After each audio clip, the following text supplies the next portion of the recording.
Welcome to the Mudcat Report, community news, politics, and culture with a local twist. Here's your host, owner and publisher of the Gazebo Gazette, Hunter Dawkins.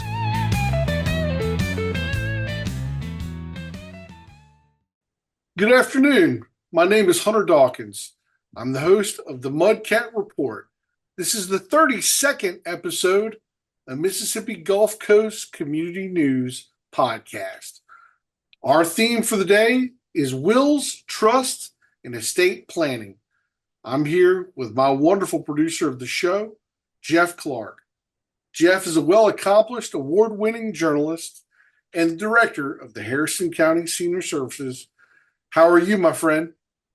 I'm doing well, Hunter, or I am well, rather. Great topic as usual. You know, as dealing with seniors, or particularly dealing with seniors, you know, we have a lot of people in this very field come out and talk to some of our seniors in Harrison County about estate planning, about power of attorney, about creating a will, because these are things, as your expert guest will tell you, these are things you want to do now while you have time, right? Because time is going to run out at some point. But anyway, I'm going to let you tell us who's sponsoring us today, and we'll get into it. Yes, absolutely, Jeff. We'll have a wonderful show today to discuss this topic, as you said. The episode is sponsored by the Gazebo Gazette, Harrison County's independent newspaper, the Beau Rivage Resort and Casino in Biloxi, Nine Toes Brewing Company in Pass Christian, O'Dwyer Realty Agent Stephanie Megwit, Joseph Kelly's attorney at law, Coast Casual in Pass Christian, the Insurance Barn in Gulfport, Looking for Heroes block party on Saturday, September the 12th, the Pass Ice Cream Palace, and we're always in the U.S. Marine Studio. And Jeff, we'll get in touch with these guests after the break. Nine Toes Brewing Company is a Gulf Coast destination for craft beer, great food, and interactive entertainment. Enjoy a rotating selection of small batch brews, a menu of comfort food favorites, and state-of-the-art golf simulators featuring world-famous courses. Treat yourself to something sweet at Pass Ice Cream Palace in beautiful downtown Pass Christian. Pass Ice Cream is serving up more than 65 flavors of premium Hershey's ice cream, along with refreshing boba tea, creamy milkshakes, dirty sodas, brownies, cookie sundaes, and delicious desserts the whole family will love. Looking for trusted legal guidance on the Mississippi Gulf Coast? Joseph Kelly, attorney at law, has been serving the coast since 1993, helping families protect what matters most. From estate planning to securing your legacy, Joseph Kelly provides experienced, personalized legal services designed around your unique needs. Honored to have the next guest, presiding judge for the 16th Chancery District Court, D. Neil Harris Sr. Judge, how are you, my friend? Thank you for the nice afternoon. It's a little hot in Mississippi, but it's nice to be talking to you all. Thank you, sir. Your Honor, let's talk about probate in Mississippi. Is it hard? Is it easy? Just kind of give me your perspective of that, being sitting on the jury, the main presiding judge. Well, there are three of us chancellors in the 16th Judicial District, and probate for me, there are three things to remember about probate. It really is easy because it's reasonable compared to other states, and it's usually quick, 6 months to a year. And the problems that we have with probate are that there's just a misunderstanding due to either gossip around the coffee pot or the internet. Because other states, it is difficult and it is expensive. But in Mississippi has a very simple process, but it is a process and it is a journey like other things. The steps, if you want me to go into that, are there's a petition filed either for a will or a person that doesn't have a will. There's a publication for creditors for 90 days. There's an heirship determination to determine the heirs of the decedent. Even if there's a will, There's a lot of misunderstanding about airship determinations, but those are important for several reasons. One of the reasons is it helps us determine the title to land, even when there's a will or if there's not a will. It's who should get the land. And if you remember, land taxes are the tax base of every jurisdiction, and the title and the land is important. The other thing is it helps us determine airships. It helps us determine who gets any money or any other asset. So that's just one of the 3 steps for the petition. The problem for wills and estates comes in when there's a will contest. The Latin word is divisivit vel non. Divisivit vel non, which is a will contest. Now, if there's no will, then if there's any contest, it's a fuss about who's an heir and who's not an heir, and who should get the property and how much. So those are really the steps in the misunderstanding. The thing that I wish that I would point out to you all and to your people, the most important thing is to get a lawyer and get a will. Try not to do it off the internet. There are 3 kinds of wills in Mississippi. There's the attested will, which is signed by 2 attesting witnesses. Then there's a holographic will, which is wholly written in the testator or the person's hand and dated by them. It doesn't have to be witnessed. And then there's what we call the non-competent will, which is a will that someone is, like in a tragic accident, and they're laying on the side of the road, sadly, and say, I want all of my property to go to X. And that it has to be written down in a certain amount of time. We rarely ever, in the 20 years I've been on the bench, I've never had one of those. I've heard of them, but I've never had one of those. So the wills that we see mostly are attested wills, which are usually prepared by a lawyer. Sometimes they are off the internet, and sometimes they are just prepared by a person themselves. It's important to note that when you file for an estate, you have to have a lawyer because there's a fiduciary relationship for someone's property. The administratrix or the administrator or the executor or executrix become fiduciaries. And because they're in a position of trust, our law in Mississippi requires lawyers. So that was a long answer for such a short question. Well, and that's, Judge, we of course appreciate all of you asking for us. We got one more question for you, if you'd be able to explain this. What happens in Mississippi if somebody dies without a will? Well, if they die without a will, usually there's someone who's going to administer their estate. That would be what we call an intestate estate, which is a fancy word for opening an estate without a will. Let's say that a man's wife dies and she doesn't have a will. Well, then you determine what property is his or what was hers alone. Most of the time when that happens, a man and wife usually have things joint with rights to survivorship, and sometimes there's no estate open. But let's say both parties decide to have property in their own name, and there's no will. There would have to be an estate open to determine who gets the property. So that's if there's no will.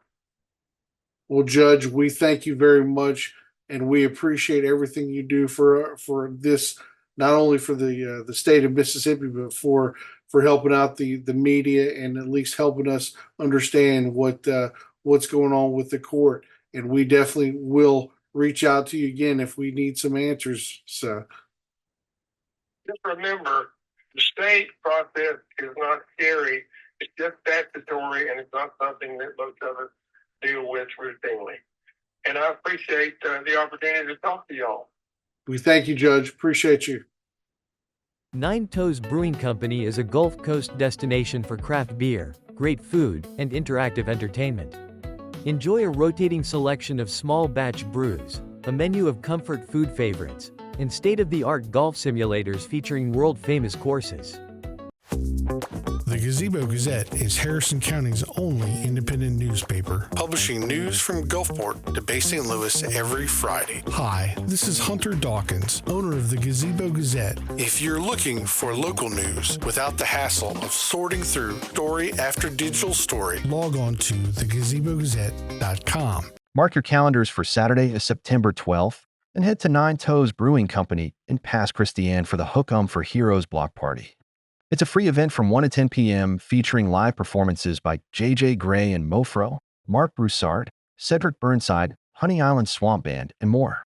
Best of all, the event supports local veterans and first responders, so come enjoy great music while giving back to those who have served our communities.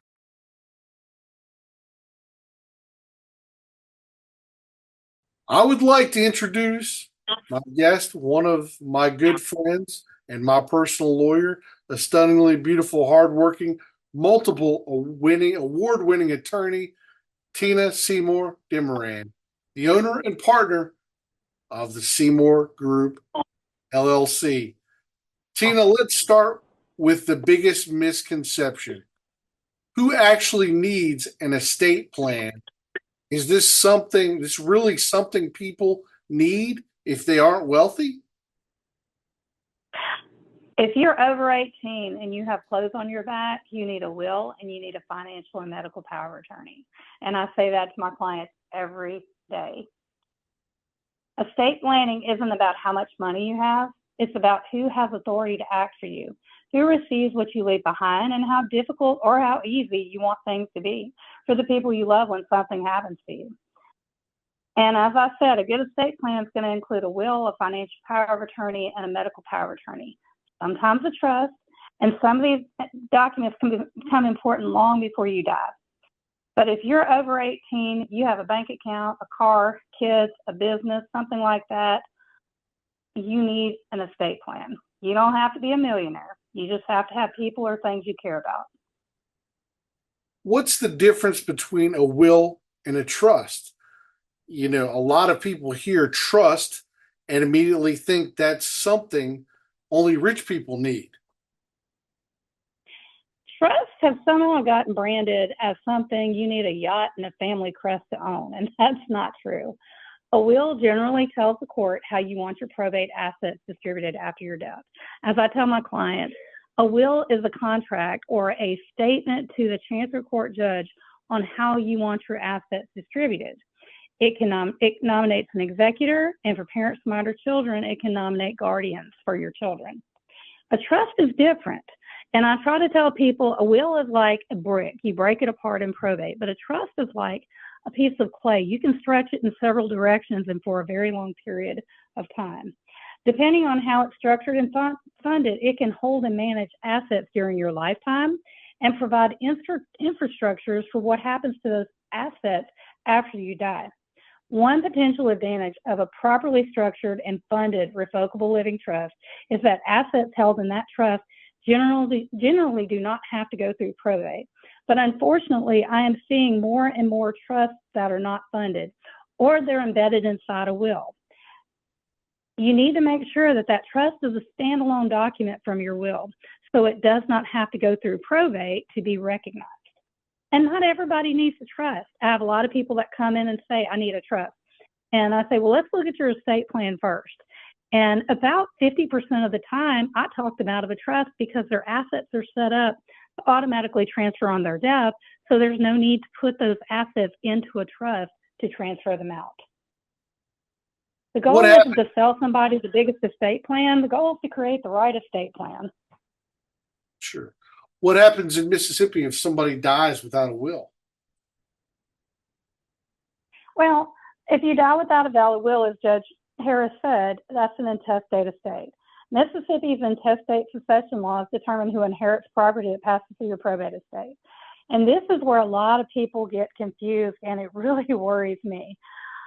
Like Judge Harris said, if you have stuff that's titled in the wife's name and in the judge's name, then you're going to have to probate their estate separately if they die and that property is in their name only.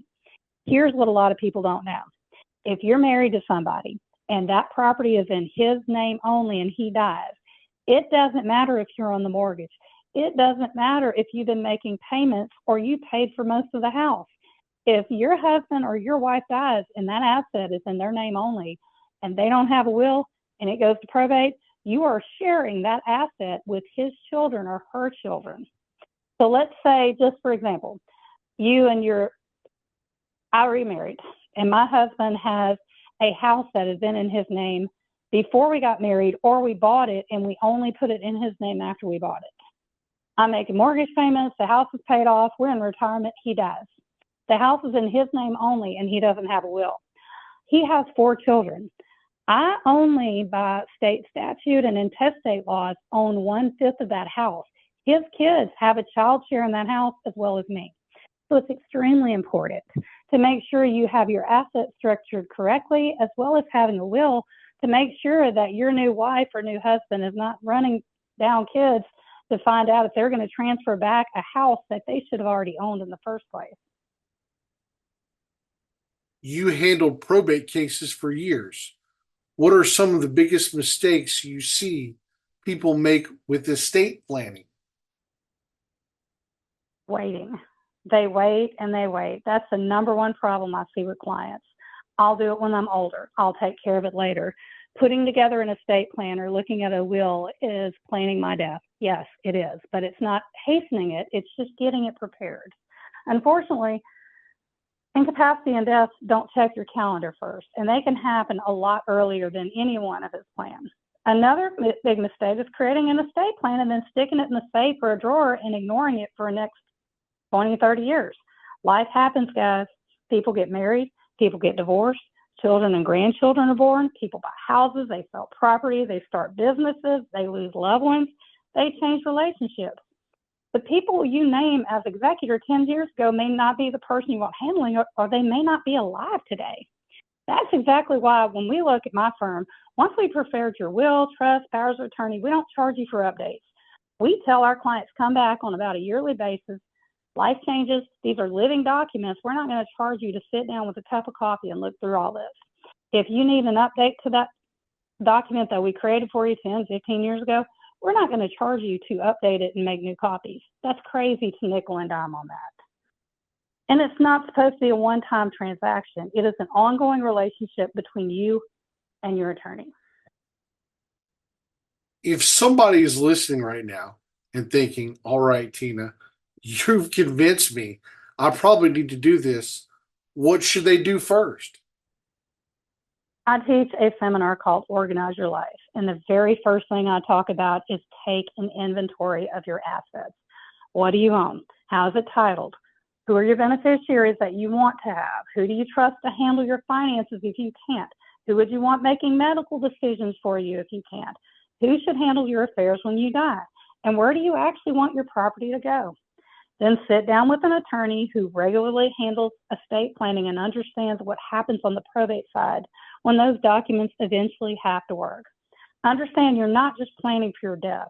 You're planning for the people who will still be there to take care of your assets after you pass away.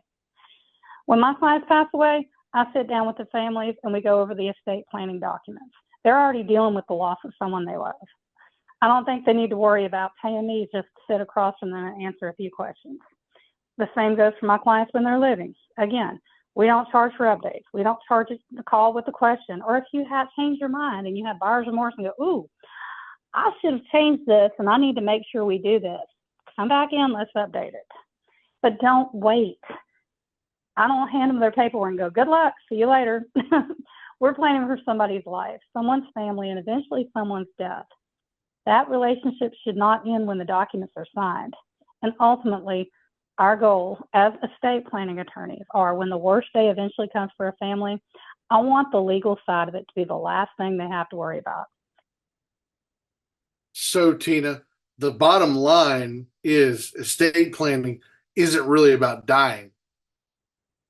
No, it's about taking care of the people you love, making your own decisions while you're still here to make them. Well, we thank you very much, and we look forward to having you on again. You take care and tell everybody how they can contact you. I am with Seymour. Well, I own Seymour Law Firm in Ocean Springs, Mississippi, right off Washington Avenue, next to the tax assessor. You can reach my office manager, Melinda, who is absolutely fabulous, at 228-697-3476, or you can find us on Facebook, or you can go to SeymourLawMS.com. We thank you again. If you are thinking about selling on your own, maybe ask Steph. If you would like to talk to Stephanie to help determine your next steps, call today at 228-563-0471 or call her at the office and ask for Steph at 228-452-4242. United States Marine Inc. knows what it means to show up strong. Your grit and teamwork inspire us every day. At USMI, we cherish our family, and our family includes community and you. USMI builds the baddest boats with pride and coastal toughness. Looking for insurance coverage you can count on? Call the Insurance Barn, a professional agency since 1959. The Insurance Barn writes all-in-one policies and offers coverage for homeowners, fire, flood, commercial property, auto, boats, motorcycles, plus wind and hail protection. We gratefully appreciate you listening to this podcast, and thank you again, Jeff. We want to thank all of our sponsors, including the Beau Rivage Resort and Casino in Biloxi, Nine Toes Brewery in Pass Christian, O'Dwyer Realty Agent Stephanie Bankowitz, Joseph Kelly, Attorney at Law, Coast Casual in Pass Christian, the Insurance Barn in Gulfport, Hook 'em for Heroes Block Party on Saturday, September the 12th, right here at Nine Toes Brewing Company, my fault, the Pass Ice Cream Palace, and the U.S. Marine Inc.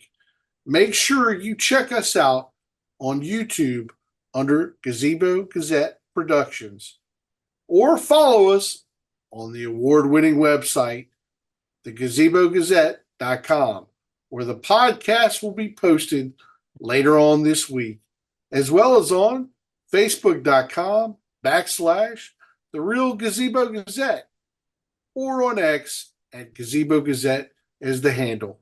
The Mudcat Report is available on all podcasts, as Jeff says, including Apple, Spotify, iHeartRadio, and Amazon Music under the Mudcat Report tag. Signing out, this is Hunter Dawkins, the host of the Mudcat Report. And now, you know the rest of the local story. Good night.